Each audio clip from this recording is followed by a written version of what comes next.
O Senhor esteja convosco. Ele está no meio de nós. Proclamação do Evangelho de Jesus Cristo segundo Mateus. Glória a vós, Senhor. Naquele tempo, entrando em um barco, Jesus atravessou para outra margem do lago e foi para a sua cidade. Apresentaram-lhe então um paralítico deitado numa cama. Vendo a fé que eles tinham, Jesus disse ao paralítico: Coragem, filho, os teus pecados estão perdoados. Então, alguns mestres da lei pensaram: esse homem está blasfemando. Mas Jesus, conhecendo os pensamentos deles, disse: Por que tendes estes maus pensamentos em vossos corações? O que é mais fácil dizer: os teus pecados estão perdoados, ou dizer: levanta-te e anda?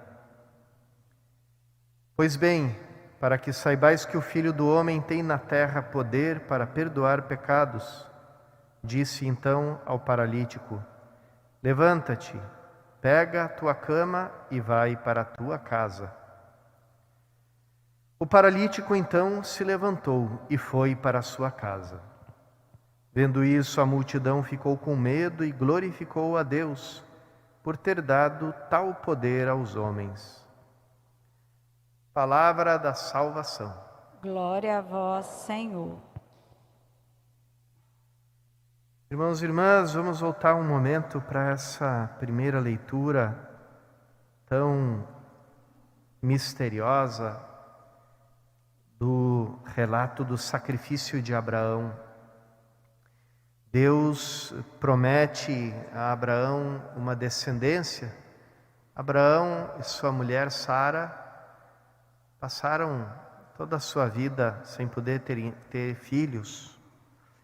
Finalmente, depois de uma idade avançada, eles têm esse filho Isaac, e Deus declara que a esse filho ele vai dar e fazer cumprir todas as promessas que ele fez para Abraão, que Abraão seria o pai de um povo numeroso, por via desse filho Isaac. Aí, um belo dia, Deus diz para Abraão matar esse filho. É um momento dramático, é um momento altamente problemático, não só para a fé de Abraão, mas para a fé de todos aqueles que, tendo como seu pai na fé Abraão, creriam em Deus e nas suas promessas. O Antigo Testamento não consegue desvendar o mistério desse sacrifício de Abraão. Conhecida na Sagrada Escritura a proibição de sacrifícios humanos. Existe esse olhar de que justamente são os pagãos que fazem sacrifícios humanos para os seus deuses, e isso é considerado pelo povo de Israel uma coisa abominável. Mas aqui é o próprio Deus de Israel que fala para Abraão fazer esse sacrifício humano, e não de qualquer humano, mas do próprio filho, né? E não de qualquer filho, mas o filho da promessa, filho pelo qual nasceria um grande povo.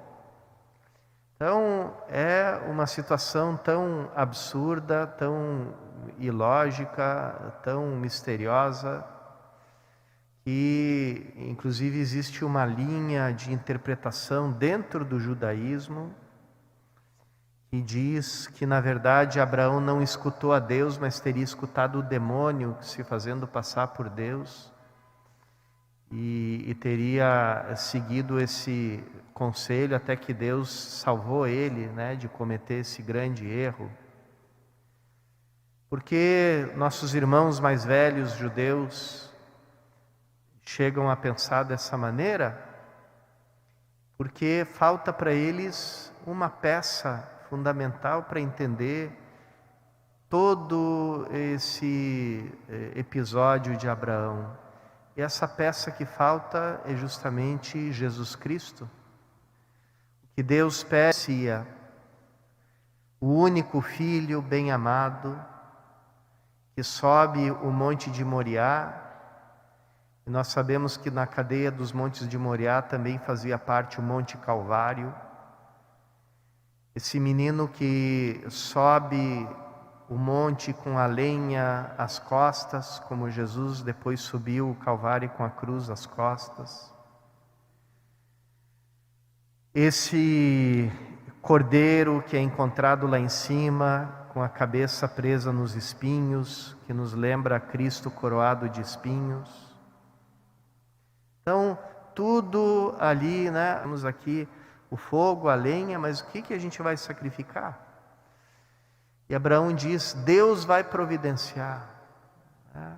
Deus vai providenciar. Então, é Ele que providencia a verdadeira vítima para o sacrifício que expia, que perdoa os pecados de todo o mundo, né? Que é o seu Filho Jesus Cristo. E assim, à luz do mistério de Cristo, que a gente compreende esse gesto misterioso, esse gesto profético do sacrifício de Abraão. Jesus, depois na sua vida do mundo, Ele pode dizer para aquele paralítico que simboliza todos nós, né? Filho, tem coragem, os teus pecados te são perdoados, né? Ele começa a cura chamando o paralítico de filho, quer dizer, devolvendo para ele a dignidade de filho. Só o Filho eterno do Pai, o Filho que se ofereceu em sacrifício por nós, o Filho que derramou seu sangue por nós, pode fazer isso, pode nos colocar nele e na dignidade de filhos. Então ali começa a cura. Depois disso, teus pecados te são perdoados. É só Ele que livremente se sacrificou, carregou os nossos pecados nas costas, como já a imagem de Isaac tinha vislumbrado isso, né? Carregando a lenha nas costas.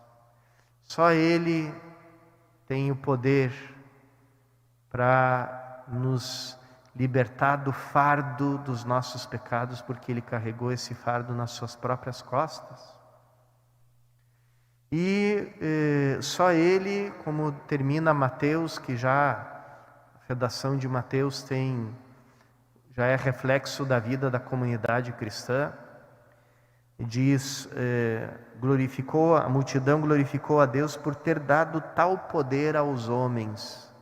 Então, esse poder de perdoar pecados, Cristo entrega a Ele também a sua igreja, ou seja, esse corpo cuja cabeça é o próprio Cristo.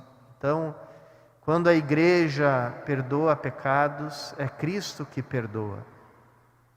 Quando o sacerdote te diz, eu te absolvo dos teus pecados, é Cristo que absolve. É em nome do Senhor que aquela pessoa é libertada daquele jugo, daquele peso do seu pecado. Como é bonito, irmãos e irmãs, a experiência de receber o perdão sacramental na confissão, né? Nossa paróquia Jardim da Penha, ela dá um bom exemplo nisso, porque aqui sempre a procura da confissão, a procura de receber o sacramento é sempre abundante, e o sacramento é um momento de ter um encontro pessoal com esse Cristo que cura, com esse Cristo que se manifesta como perdão, como misericórdia para todos nós.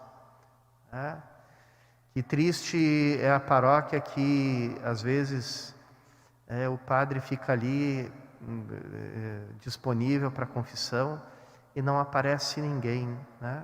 E depois vem todo mundo para receber a Eucaristia, Aí você se pergunta, será que essas pessoas estão preparadas para receber a Eucaristia? Quanto tempo faz que essas pessoas não recebem o sacramento da reconciliação?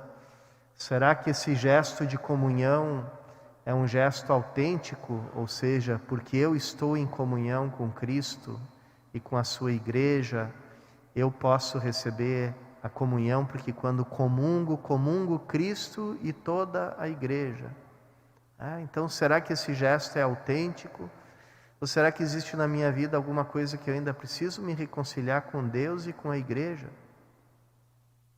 Para receber esse sacramento, para que esse meu gesto sacramental seja um gesto autêntico, que corresponda à realidade da minha vida.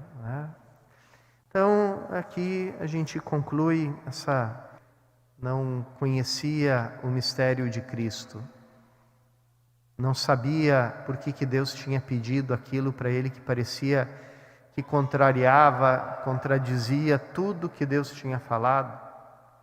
Mesmo assim, Abraão teve fé, teve confiança em Deus. E então a confiança dele foi colocada à prova. Quantas vezes a nossa fé também é colocada à prova? Às vezes quando nos pedem coisas difíceis, como às vezes é difícil obedecer,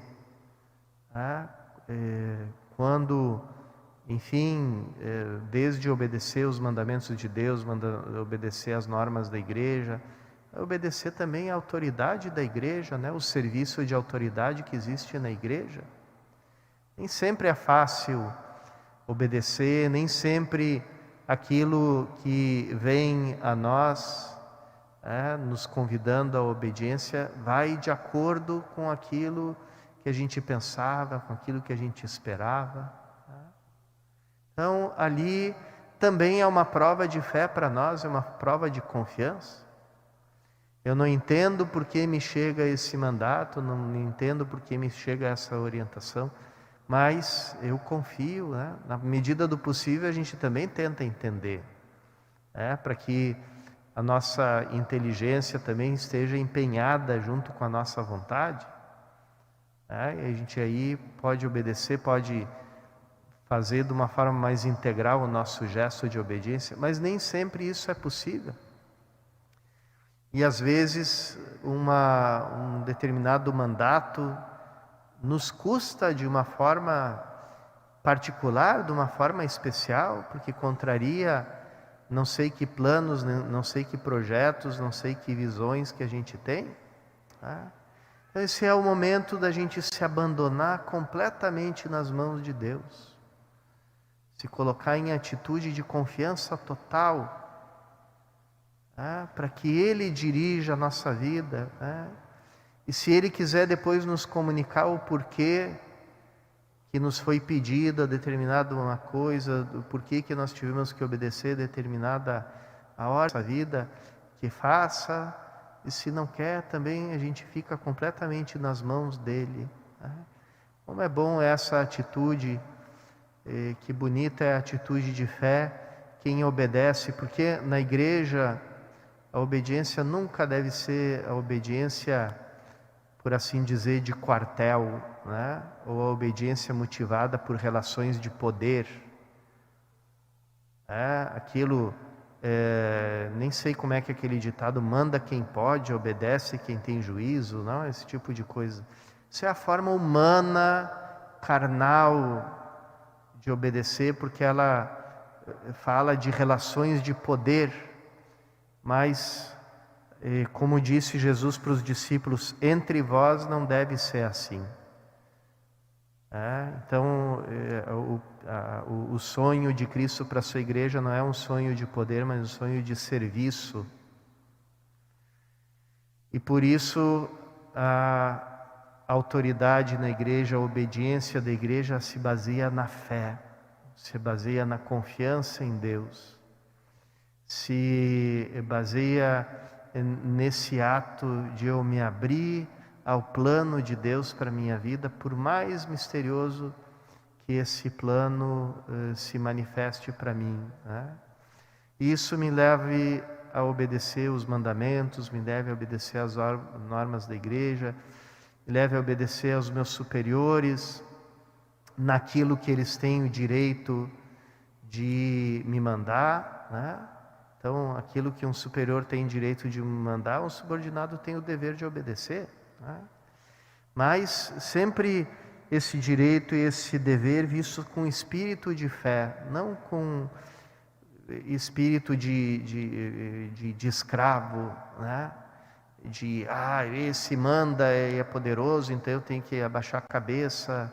Não, isso é a maneira carnal, maneira escrava de obedecer, né? Na vida em Cristo, a gente obedece com a obediência do Filho, né? A obediência do Filho que diz ao Pai no Horto das Oliveiras, ali derramando o seu sangue, não se faça a minha vontade, mas a tua, meu Paizinho querido. E essa seja também o seu sangue nessa missa votiva, o sangue de Cristo, que Ele também nos ensine a viver, nos entregar ao mistério de Deus, com esse espírito de filhos, no Filho muito amado.